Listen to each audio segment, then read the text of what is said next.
আসসালামু আলাইকুম রহমতুল্লাহি ওবরাকাতুহু। সম্মানিত দর্শক, বিএনপির ভারপ্রাপ্ত চেয়ারম্যান জনাব তারেক রহমান সাহেব বাংলাদেশে এসেছেন ডিসেম্বর মাসের ২৫ তারিখে। তার এই আগমন নিয়ে নানা রকম সন্দেহ ছিল, বিতর্ক ছিল, পক্ষ এবং বিপক্ষের নানা রকম কথাবার্তা ছিল। যারা বলেছিলেন যে তারেক রহমান সাহেব আসবেন না বা আসতে পারবেন না, শেষ দিন পর্যন্ত যারা অটল ছিলেন ২৫ তারিখ সকালবেলা পর্যন্ত, এবং অনেক আশঙ্কা করেছিলেন যে তিনি হয়তো আসতে যদি পারেনও এয়ারপোর্ট থেকে বের হতে পারবেন না। এই যে যারা হতাশাবাদীর যে গ্রুপটি ছিল তাদের মুখে রীতিমতো চুনকালি দিয়ে তিনি এয়ারপোর্ট থেকে বের হয়েছেন এবং দেশের মাটিতে পা রেখে খালি পায়ে তিনি মাতৃভূমির মাটিকে সম্মান জানিয়েছেন। আবেগপ্রবণ হওয়ার চেষ্টা করেছেন এবং সেখান থেকে তিনি নেতাকর্মীদের মাঝে চলে এসেছেন ৩০০ ফিটের সংবর্ধনা স্থলে। এবং দিনটি কোনো রকম নেতিবাচক কোনো বিষয় ছাড়া চমৎকারভাবে শেষ হয়েছে। আর এতে করে বিএনপির যারা সমালোচক তাদের রীতিমতো ঘুম হারাম হয়ে গেছে। যারা প্রতিদ্বন্দ্বী, বিএনপির প্রতিদ্বন্দ্বী তাদের মন খারাপ হয়ে গেছে। আর তারেকবিহীন বাংলাদেশে যারা নানাভাবে ছড়ি ঘোরাতেন ক্ষমতার, তারা এখন নতুন করে ভাবছেন যে ছড়িটা বের করবেন কি করবেন না, করা ঠিক হবে কি হবে না ইত্যাদি নানা কথাবার্তা। এই গেল এক। ২ নম্বর হলো যে সুদূর প্রবাসী থেকে তারেক রহমান সাহেব যেভাবে দল চালিয়েছেন, সেই বাংলাদেশে অনেক ব্যক্তি তারা জনাব তারেক রহমান সাহেবের নাম ব্যবহার করে যে ফায়দা লুটার চেষ্টা করেছেন এবং আ কেবলমাত্র তারেক রহমান সাহেবের ভয় দেখিয়ে তারা যে আর্থিক সুবিধা নিয়েছেন, দুর্নীতি করেছেন, অনিয়ম করেছেন, কমিটি বিক্রি করেছেন, এরকম লোকজন রয়েছেন অনেক, যাদের বিরুদ্ধে অভিযোগের পাহাড়। এখন যারা অভিযোগ করতে আসবেন জনাব তারেক রহমান সাহেবের কাছে, সেটার পরিণতি কী হবে? আবার যাদের বিরুদ্ধে অভিযোগ করা হবে তাদের ব্যাপারে তারেক রহমান সাহেব কী ভূমিকা নেন, এটার উপর কিন্তু উনার ভবিষ্যৎ নির্ভর করবে। উনি যখন লন্ডনে ছিলেন, অনেক বিষয় তিনি জানতেন বা অনেকে তার কাছে অভিযোগ করতেন। কেউ টেলিফোনে করতেন, কেউ হয়তো উনার সাথে গিয়ে দেখা করে করতেন। উনি তার সুদূর প্রবাসে থাকার কারণ দেখিয়ে অনেক বিষয় আ তিনি এড়িয়ে যেতে পারতেন। কিন্তু যেহেতু এখন সরাসরি তিনি বাংলাদেশে আছেন, কাজেই এখন তার দলের যেকোনো দুর্বলতা, যেকোনো অক্ষমতা, যেকোনো অনিয়ম, এটি তিনি দায় এড়াতে পারবেন না। তাকে এই দায় নিতে হবেই। কাজে এগুলোর উপরে তার অনেক কিছু নির্ভর করবে। আর তাকে এই সময়টিতে সবচেয়ে বেশি আ তাকে যে রক্ষা করতে পারবে, সেটা হলো প্রবল রাজনৈতিক প্রতিদ্বন্দ্বিতা। তিনি যদি রাজনৈতিকভাবে প্রতিদ্বন্দ্বিতার মুখোমুখি না হন, তার নেতাকর্মীরা যদি অবাধে বাংলাদেশে দাপট দেখাতে পারে, আপনি নিশ্চিতভাবে ধরে নিতে পারেন যে তাদের পরিণতি ছাত্রলীগ, যুবলীগ কিংবা আওয়ামী লীগের চাইতে হাজার গুণ খারাপ হয়ে যাবে। কোনো সন্দেহ নেই। এজন্য হয় কি, যখন কোনো একটা সমাজে প্রতিযোগিতা না থাকে, আমাদের এই প্রকৃতিটাই কিন্তু আল্লাহ রাব্বুল আলামিন তৈরি করেছেন চাপ দিয়ে। অর্থাৎ আপনার চারিদিক থেকে বাতাসের চাপ থাকবে, মাটিতে আপনার একটা টান থাকবে, মাধ্যাকর্ষণ শক্তি থাকবে, মহাকর্ষণ শক্তি থাকবে, আকাশ থেকে টানতে থাকবে এবং আপনার শরীরটিকে আপনি ব্যালেন্সে রাখতে পারবেন। কিন্তু এই ব্যালেন্সটা যেখানে থাকে না, বাতাস থাকে না, আলো থাকে না, সেখানে মানুষ হাওয়ায় উড়তে থাকে চাঁদের দেশের মতন করে। এইজন্য আসলে শক্ত প্রতিদ্বন্দ্বী আ থাকা যেকোনো একজন মানুষের সফলতার জন্য সবচেয়ে ভালো। রাজনীতিতে সবসময় আপনি পৃথিবীর যত বিখ্যাত লোক দেখেন, সব লোকেরই রাজনৈতিকভাবে প্রবল প্রতিপক্ষ ছিল এবং এজন্যই তারা ভালো করেছেন। শহীদ প্রেসিডেন্ট জিয়াউর রহমান জমানাতে তিনি যখন ক্ষমতায় এলেন, তখন ১ম তার জন্য যে সমস্যা দেখা দিল সেটা হলো জাসদের বাড়াবাড়ি। অর্থাৎ ৭ই নভেম্বরে যে বিপ্লবটি জাসদ করেছিল তার জন্য তারা মনে করত যে জাসদই হলো এই আন্দোলনের master mind. Doctor Mohammad Yunus যে সমস্যায় পড়েছেন এনসিপির দ্বারা বা যে সমস্যায় তিনি পড়েছেন সেই সমন্বয়কদের দ্বারা, ঠিক একই সমস্যায় জিয়াউর রহমান সাহেব পড়েছেন জাসদের দ্বারা। তো জাসদের সেই হাত থেকে বাঁচার জন্য তাকে নিষ্ঠুর হতে হয়েছে। দ্বিতীয় তার যে সমস্যা সেটা হলো তার জমানাতে হঠাৎ করে দক্ষিণপন্থী গ্রুপ শক্তিশালী হয়ে পড়ে। জামাত শক্তিশালী হয়, মুসলিম লীগ শক্তিশালী হয় এবং জামাত এবং মুসলিম লীগের মদতপুষ্ট পাকিস্তান ফেরত সামরিক এবং বেসামরিক কর্মকর্তারা জিয়াউর রহমানের জন্য রীতিমতো আজরাইলের ভূমিকায় অবতীর্ণ হয়। এবং জিয়াউর রহমান সাহেব যেহেতু মুক্তিযোদ্ধা ছিলেন, আর অন্যদিকে যেহেতু মুক্তিযুদ্ধের যারা সপক্ষ শক্তি তাদের আউট হয়ে গিয়েছিল, অর্থাৎ আওয়ামী লীগ সেই সময়টাতে ছিল। ফলে ওই শূন্যটাতে যেভাবে মুসলিম লীগ জামাত দখল করেছিল, ঠিক একই অবস্থা কিন্তু এখন বাংলাদেশে দক্ষিণপন্থীদের আওয়ামী লীগের অবর্তমানে তাদের যে শক্তিমত্তা, এটা জিয়া রহমানের জামানাতে যতটা বেশি ছিল তার সাথে অনেক, অনেক বেশি আ জনাব তারেক রহমান সাহেবের জন্য আ চাপ তৈরি করবে।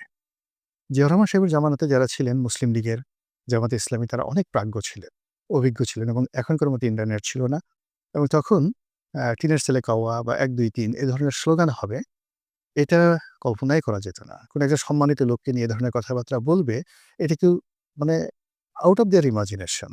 কিন্তু এখন কি হলো? এখন এমন একটা বেয়াদব জেনারেশন আমাদের সামনে চলে এসেছে, এরা সবকিছু করতে পারে। যেকোনো মানুষকে নিয়ে যেকোনো কথা বলতে পারে, যেকোনো অপরাধ করতে পারে এবং তাদের কোনো রকম অনুশোচনা বোধ নেই, লাজ নেই, লজ্জা নেই, অপমান বোধ নেই, কিচ্ছু নেই। এটা নতুন জেনারেশনের মধ্যে চলে আসছে। ফলে তারেক রহমান সাহেবকে এই জেনারেশন মোকাবেলা করে এবং এই জেনারেশনের যারা দক্ষিণপন্থী গ্রুপ আছেন তারা আরো ডেঞ্জারাস, আরো ডেঞ্জারাস।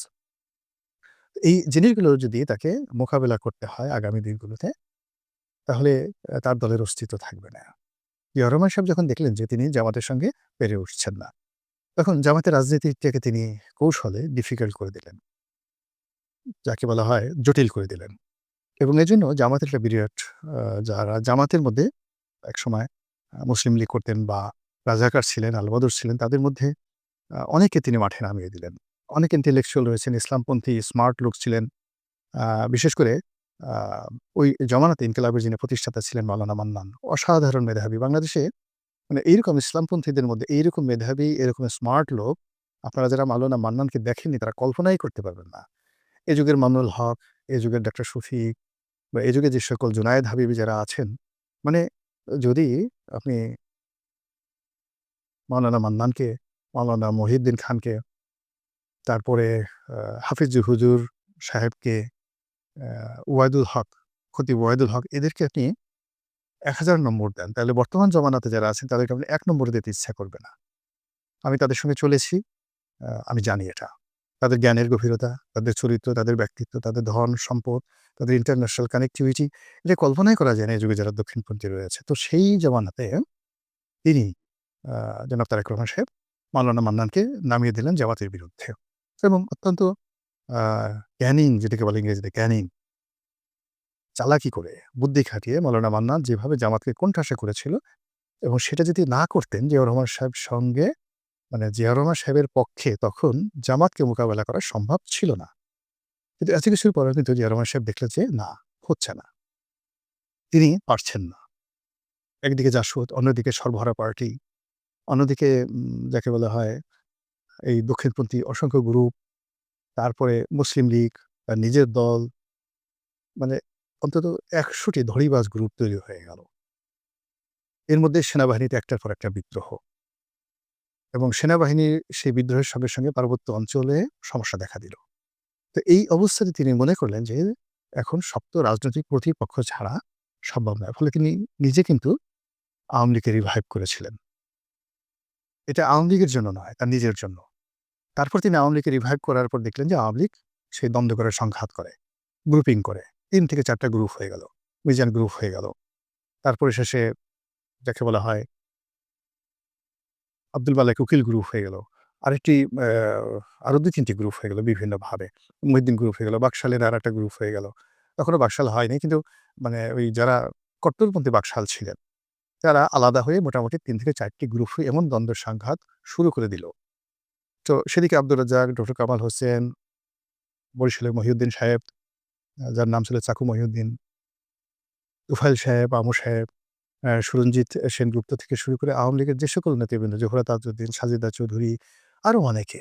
মানে কোনো অবস্থাতেই আব্দুল মালেক উকিল, মানে টাঙ্গাইলের আব্দুল মান্নান, মানে একজনে ছিলেন রীতিমতো মহিরুহ। এর মধ্যে লতিফ সিদ্দিকী, কাদের সিদ্দিকী তখন দেশের বাইরে। যারা যে লতিফ সিদ্দিকী দেশের বাইরে, অন্যান্য যারা ছিলেন মানে গ্রুপিং এর যন্ত্রণায় মানে মানুষের জীবন অতিষ্ঠ হয়ে গেল। জিয়াউর রহমান চিন্তা করল যে না, এটা সম্ভব নয়। তখন এই তিনিই কিন্তু শেখ হাসিনাকে আনার উদ্যোগ নিলেন। আওয়ামী লীগ ঐক্যবদ্ধ করার জন্য। এর কারণ হলো তিনি যেখানে হাত দিচ্ছেন সেখানে বিশৃঙ্খলা। জামাতে বিশৃঙ্খলা, মুসলিম লীগে বিশৃঙ্খলা, তার নিজের দলে বিশৃঙ্খলা এবং সে নিজের দলে বিশৃঙ্খলতা মানে চট্টগ্রামের বিশৃঙ্খলতা বন্ধ করার জন্য, পলিটিক্যাল নেগোসিয়েশন করার জন্য গিয়েই তো তিনি মারা গেলেন, শহীদ হলেন। তো ওই অবস্থাতে তিনি শেখ হাসিনাকে ফেরত এনেছিলেন যেন তার একটা শক্ত প্রতিপক্ষ থাকে। কিন্তু শেখ হাসিনা আসার অল্প কিছুদিন পরেই তিনি কিন্তু নিহত হন। ফলে তিনি রাজনীতির যে সুবাতাস, রাজনীতির যে সুখ সেটা কিন্তু পাননি। একজন মিলিটারি ডিক্টেটর হিসেবে, একজন অ্যাডমিনিস্ট্রেটর হিসেবে তিনি যে তার শুভকর্ম, সেই শুভকর্ম নিয়ে তিনি বেঁচে আছেন। তো ওই অবস্থাতে যদি তার মৃত্যু হতো, তাহলে তার পরিণতিটা কি হতো বলা যায় না। যেহেতু একটা দুর্ঘটনার মাধ্যমে, একটা সেনা বিদ্রোহের মাধ্যমে, একটা অভ্যুত্থানের মাধ্যমে তার নির্মম হত্যাকাণ্ড হয়েছে। ফলে তিনি যে পাবলিক সেন্টিমেন্ট পেয়েছিলেন, এই কারণে জিয়াউর রহমান এখন সকল মানুষের সম্মান এবং মর্যাদার প্রতীক হয়ে আছেন। কিন্তু তার পলিটিক্যাল যে থিওলজি, ধর্মতত্ত্ব, তার যে পলিটিক্যাল তিনি যে মানে যে একটা আ লিগেসি তৈরি করার চেষ্টা করেছিলেন, সেই জিনিসটি বিএনপির যারা লোকজন আছে, তাদেরকে বুঝতে হবে যে কেন তিনি আব্দুল হামিদ চৌধুরী, কেন তিনি আবুল মনসুর আহমদ, কেন তিনি ফেরদৌস আহমেদ কুরেশির মতো মানুষকে এতটা মর্যাদা দিতেন, এতটা মর্যাদা দিতেন। এই গেল একটা গ্রুপ। আরেকটা গ্রুপ ছিল সেই আতাউর রহমান সাহেব, মশিউর রহমান যাদু মিয়া, শাহ আজিজুর রহমান, এদের মতো লোককে নিয়ে তারা আরেকটা গ্রুপ ছিল। আর পার্লামেন্টকে জমিয়ে রাখার জন্য আ কাজী জাফর আহমেদ, মওদুদ আহমেদ, এম ওবায়দুর রহমান তাদেরকে দিয়ে তিনি আরেকটা গ্রুপ। কিন্তু কোনো অবস্থাতে আওয়ামী লীগ ছাড়া কিন্তু তার এই যে বাংলাদেশের সবচেয়ে মেধাবী লোকগুলোকে তিনি নেয়ার পরেও কিন্তু তিনি স্বস্তি পান নাই। ব্যালেন্স করার জন্য তাকে কিন্তু আওয়ামী লীগটাকে রিভাইভ করার পরে আবার আওয়ামী লীগকে রিভাইভ শুধু করে না, ঐক্যবদ্ধ করার জন্য শেখ হাসিনাকে আনয়ন করতে হয়েছিল। বুঝার চেষ্টা করুন। ওই সময়টাতে যে অবস্থা ছিল অর্থাৎ ১৯৭৫ সনের ৭ই নভেম্বর থেকে আপনি জিয়াউর রহমান সাহেবের যে মৃত্যুর দিন পর্যন্ত ৮১ সন পর্যন্ত বাংলাদেশের অবস্থা কিন্তু টারমাইল ছিল। উনি খুব শক্ত হাতে সবকিছু দমন করেছেন। কিন্তু ওই সময়টাতে যারা ছিলেন তারা বুঝতে পারবেন যে পলিটিক্যাল অবস্থা কোন পর্যায়ে ছিল। এখন বাংলাদেশে যে ডক্টর মোহাম্মদ ইউনূসের জমানাতে কোনো অবস্থাতেই কিন্তু পলিটিক্স কোনো শেইবে আসছে না। না জামাত, না বিএনপি, না এনসিপি, মানে কেউ এই পলিটিক্সটাকে শেইবে আনতে পারছে না। আবার বিএনপি যেভাবে সালাউদ্দিন সাহেবকে নিয়ে, মির্জা ফখরুল সাহেবকে নিয়ে, মির্জা আব্বাসকে নিয়ে যেভাবে তারা অর্গানাইজ করার চেষ্টা করেছে উইথআউট তারেক রহমান সাহেব ছাড়া এটা হচ্ছিল না। ফলে এই বিরাট পলিটিক্যাল যে শূন্যতা, সেই শূন্যতা দূর করার জন্যই কিন্তু জনাব তারেক রহমান সাহেবকে বাংলাদেশে আনা হয়েছে বা তিনি এসেছেন। এখন তারেক রহমান সাহেব আ তিনি কতটা পারবেন কি পারবেন না, তার কতটা কর্তৃত্ব আছে বা নেই, এ সকল বিষয় নয়। যেদিন তিনি পাড়া দিয়েছে সেদিন থেকে লোকজন ধরে নিয়েছে তিনি ভবিষ্যৎ প্রধানমন্ত্রী, তিনি সব পারেন। আর এই যে তিনি সব পারেন, এই মোহটা থাকবে ৬ থেকে ৭ দিন। এই ৬ থেকে ৭ দিনের মধ্যে তাকে রাষ্ট্রনায়কের মতো কতগুলো সিদ্ধান্ত নিতে হবে। হয়তো অনেক সিদ্ধান্ত অপ্রিয়, কিন্তু সেই সিদ্ধান্তগুলোর মধ্যে আইরনি থাকতে হবে। লৌহ মানবের মতো বা লৌহ মানবীর মতো তার সিদ্ধান্তগুলো রীতিমতো স্বাভাবিক যে প্রথা, তছনছ গত ১৪ মাসে যে প্রথাগুলো তৈরি হয়েছে, সেই প্রথাকে ভেঙে তছনছ করে দেবে। আপনি ফকল্যান্ড যুদ্ধের কথা যদি চিন্তা করেন, মার্গারেট থ্যাচারের সিদ্ধান্ত। ১৯৭১ সালে মুক্তিযুদ্ধ, ৭৫ এর যে এমার্জেন্সি ডিক্লারেশন এর মাধ্যমে ইন্দিরা গান্ধী যে সিদ্ধান্ত নিয়েছিলেন, এটাকে বলা হয় লৌহ মানবী। আমেরিকাতে ঠিক কিউবাতে যখন মিসাইল নিয়ে মোতায়েন নিয়ে গন্ডগোল হলো, ঠিক সেই সময়তে জন এফ কেনেডি আর যখন ইরান কন্ট্রা কেলেঙ্কারি হলো, ঠিক সেই সময়তে রোনাল্ড রিগান যে সিদ্ধান্তগুলো নিয়েছিলেন, এগুলোকে বলা হয় রাষ্ট্রনায়কোচিত সিদ্ধান্ত। কারো দিকে তিনি তাকাননি। জাস্ট তিনি একা সিদ্ধান্ত নিয়েছেন এবং সেটা বাস্তবায়ন করেছেন। তো সেই ক্ষেত্রে এখন জনাব তারেক রহমান সাহেব কিভাবে এসছেন, পত্র-পত্রিকায় নানা রকম কথাবার্তা বলা হচ্ছে, সামাজিক মাধ্যমে আরো বেশি বলা হচ্ছে। তিনি কি রাশিয়ার গ্রিন সিগন্যাল পেয়ে, ভারতের গ্রিন সিগন্যাল পেয়ে, ভারতের বন্ধুত্বের আশ্বাস পেয়ে, নাকি পশ্চিমাদের আশ্বাস পেয়ে, নাকি আমেরিকার আশ্বাস পেয়ে, নাকি ইউনূস সাহেবের আশ্বাস পেয়ে এসছেন, ডাজ নট ম্যাটার।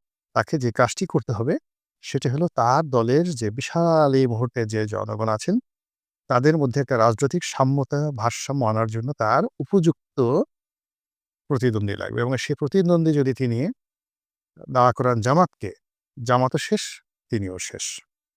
আবার তিনি যদি অতীতের মতো একটা জাতীয় সরকার করে জামাত-টামাত সবাইকে নিয়ে যদি একটি ঐক্যবদ্ধ নির্বাচন, একটি জাতীয় সরকার করতে চান তাহলে তার এই যে চেষ্টা এটি হবে ২০১৪ মতো, ২০১৮ মতো, ২০২৪ এর মতো আওয়ামী লীগের কার্বন কপি। আর তাকে যদি সত্যিকার অর্থে নেতা হিসেবে অমরত্ব লাভ করতে হয় তাহলে এই রাজনীতিতে যদি তিনি ভারসাম্য আনতে না পারেন তাহলে হবে না। আর সেই ভারসাম্য আনার জন্য তার হাত দ্বারা যদি তার পিতার মতো আওয়ামী লীগ পুনর্বাসিত হয়, শেখ হাসিনা আসেন বা শেখ হাসিনার ছেলে সন্তানরা আসেন বা আওয়ামী লীগের যারা রিফাইন্ড নেতৃত্ব রয়েছে বা রিকনসিলিয়েশন বলতে যা বোঝায় সেটি জনাব তারেক রহমান সাহেবের হাত দিয়ে হয়, আমি খুব বেশি আশ্চর্য হব না। মহান আল্লাহ আমাদের সবাইকে হেদায়েত দান করুন এবং হেফাজত করুন। আসসালামু আলাইকুম ওয়া রাহমাতুল্লাহি ওয়া বারাকাতুহু।